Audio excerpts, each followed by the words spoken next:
కరూర్ తొక్కిసలాట ఘటనపై మద్రాస్ హైకోర్టులో విచారణ జరిగింది. సిట్ దర్యాప్తునకు మద్రాస్ హైకోర్టు ఆదేశించింది. తొక్కిసలాట తర్వాత టీవీకే నేతలు ఎక్కడికి వెళ్లారని ప్రశ్నించింది.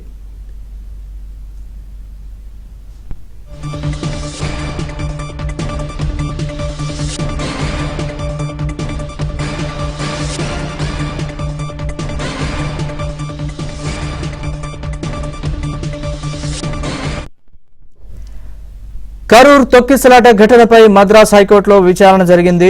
సిట్ దర్యాప్తునకు మద్రాస్ హైకోర్టు ఆదేశించింది. తొక్కిసలాట తర్వాత టీవీకే నేతలు ఎక్కడికి వెళ్లారని ప్రశ్నించింది.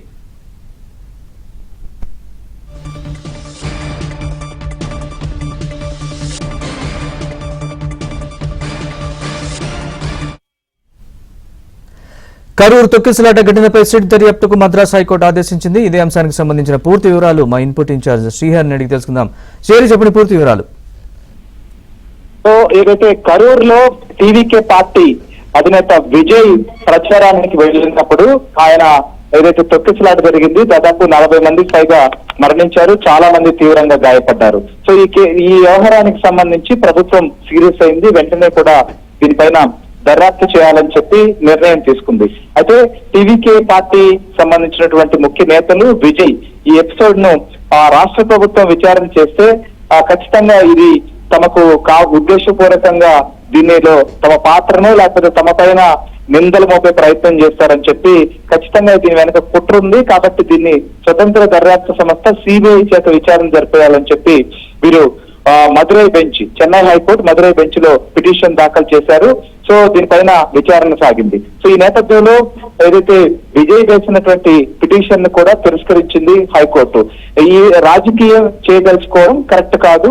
ఏదైతే ఈ ఎపిసోడ్ లో ప్రస్తుతం ప్రభుత్వం ఆల్రెడీ విచారణ చేస్తున్నటువంటి నేపథ్యంలో దీన్ని వెంటనే ఆపివేసి మళ్ళీ సిబిఐ చేత విచారణ జరిపించాలని చెప్పడాన్ని కూడా తప్పు పట్టింది. కానీ ఈ యొక్క ఎపిసోడ్ పైన ఓవరాల్ గా ఎటు పరిస్థితుల్లో కూడా ఇటు టీవీకే కావచ్చు లేదా ప్రస్తుతం డిఎంకే పార్టీ అధికారంలో ఉంది.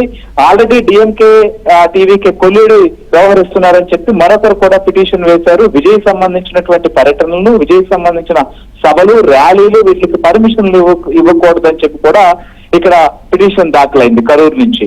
సో ఈ నేపథ్యంలో వీటన్నిటిపైన విచారించిన తర్వాత ఖచ్చితంగా దీనిపైన సిట్ విచారణ చేసేకపోతే దీంట్లో వాస్తవాలు బయటకు రావు అనేటువంటి దాన్ని నిర్ధారణకు వచ్చింది. సో ఈ నేపథ్యంలోనే సిట్ దర్యాప్తు చేయాలి, దీన్ని కంటిన్యూ చేస్తేనే వాస్తవాలు బయటకు వస్తాయని చెప్పి హైకోర్టు అయితే మాత్రం నిర్ణయానికి వచ్చింది. సో ఈ నేపథ్యంలో దీనిపైన సిట్ స్వతంత్రంగా విచారణ జరిపేటువంటి పరిస్థితి ఉండబోతోంది. ముఖ్యంగా తొక్కిసలాట ఘటనకు సంబంధించినటువంటి అంశం పైన ఎవరైతే విజయ్ ఉన్నాడో, విజయ్ ముఖ్యంగా ఆ ఘటన జరిగిన తర్వాత ఆయన ఒక వీడియో రిలీజ్ చేశారు తప్ప ఆయన కరూరు వెళ్ళడం కానీ, నేరుగా బాధితులను కానీ, హాస్పిటల్లో ఉన్నటువంటి వారిని కానీ, లేదా చనిపోయినటువంటి మృతుల కుటుంబాలను పరామర్శించడం లాంటివి చేయలేదు.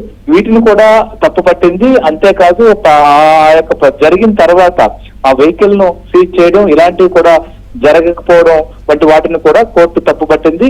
మొత్తానికి ఈ విచారణలో వాస్తవాలు వెలికి తీయాలి అనేటువంటి అంశంలోనే సిట్టు విచారణ చేసేందుకు హైకోర్టు అయితే మాత్రం అనుమతించింది.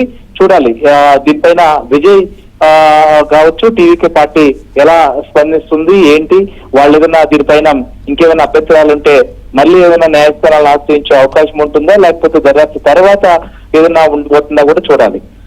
Right Srihari, thanks for the update.